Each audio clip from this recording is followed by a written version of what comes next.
እንኳን ደስ አላችሁ ሳውዲ አረቢያ ሆናችሁ በህገ ወጥ መንገድ በባለፈው በምህረት አዋጁ ያልተጠቀማችሁ በተለያየ ኬዝ ያመለጣችሁ በድጋሚ ለ6 ወር የምህረት አዋጅ ተሰጥቷል። አሰላሙ አለይኩም ወራህመቱላህ ወበረካቱ።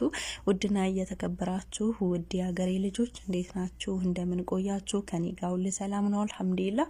ዛሬ እንግዲህ በአዲስ መረጃ ወደ እናንተ መጥቻለሁ። በተለይ ደግሞ ሳውዲ ለምትገኙ በህገ ወጥ መንገድ የምትኖሩ በህገ ወጥ ላላችሁ ሳውዲ አረቢያ ለምትኖሩ እህት ወንድሞቼ ይህ መረጃ ይጠቅማችኋል። በተለይ ደግሞ እህቶቼ እንግዲህ በባለፈው እንደምታስታውሱት ከሆነ በጠለብ የጠፋችሁ በዚያራ የገባችሁ በተለያየ ምክንያት ሳውዲ ገብታችሁ ህገወጥ ናችሁ እየኖራችሁ ያላችሁ ባለፈው ጊዜያት ለ6 ወር የምህረት አዋጅ ወጥቶ ነበረ።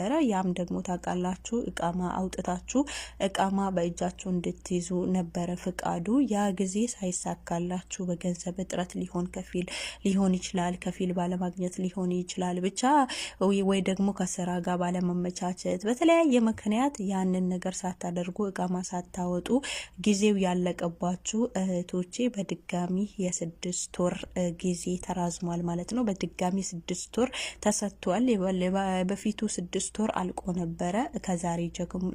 ከዛሬ ጀምሮ ድጋሚ አዲስ 6 ወር ተጨማሪ ጊዜ ሰጥቷሉና እንኳን ደስ አላችሁ። ስትጨናነቁ ለነበረባችሁ ቅድም እንዳልኳችሁ በተለያየ ኬዝ አለመቻችላላችሁ ድጋሚ 6 ወር ጊዜ ተሰጥቷችኋል። ማስተካከል የምትፈልጉ እንድታስተካክሉ አሁንም እንዳያመልጣችሁ ይሄ መረጃ ወጥቷልና ይሄንን መረጃ ላካፍላችሁ ብዬ ነው።